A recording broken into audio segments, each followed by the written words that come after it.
Assalamualaikum warahmatullahi wabarakatuh. Nama saya Nadia Setia Puspitasari dari kelas 11 TKJ 2 ingin menjelaskan tentang jaringan fiber optik.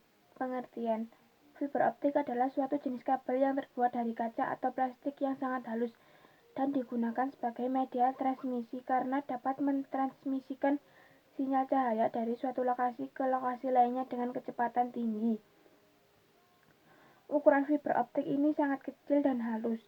Diameternya hanya 120 mikrometer, bahkan lebih kecil dari helaian rambut manusia. Komponen jaringan ini memiliki kecepatan transmisi yang tinggi dengan menggunakan pembiasan cahaya sebagai prinsip kerjanya. Sumber cahaya yang digunakan untuk proses transmisi adalah laser atau LED. Jenis-jenis kabel fiber optik. Yang pertama, kabel fiber optik single mode. Kabel fiber optik single mode yaitu kabel jaringan yang memiliki transmisi tunggal, sehingga hanya bisa menyebarkan cahayanya hanya melalui satu inti dalam suatu waktu. Kedua, fiber optik multimode. Kabel fiber optik multimode merupakan kabel yang dapat mentransmisikan banyak cahaya dalam waktu bersamaan karena memiliki ukuran inti besar yang memiliki diameter sekitar 625 mikrometer.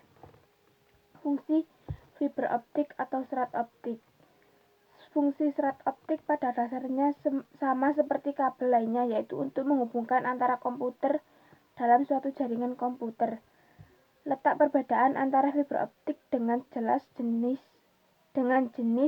kabel lainnya adalah kemampuannya dalam memberikan kecepatan tinggi dalam hal akses dan transfer data. Selain itu, serat optik juga tidak mengalami gangguan elektromagnetik seperti halnya kabel lainnya karena pada kabel ini tidak terdapat arus listrik.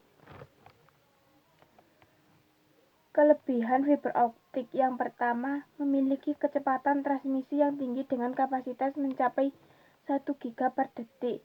Kedua, bahannya terbuat dari kaca dan plastik sehingga tahan terdapat karat. Ketiga, ukuran kabel sangat kecil dan fleksibel. Kekurangan fiber optik: yang pertama, biaya instalasi dan perawatan cenderung lebih mahal daripada jenis kabel lainnya.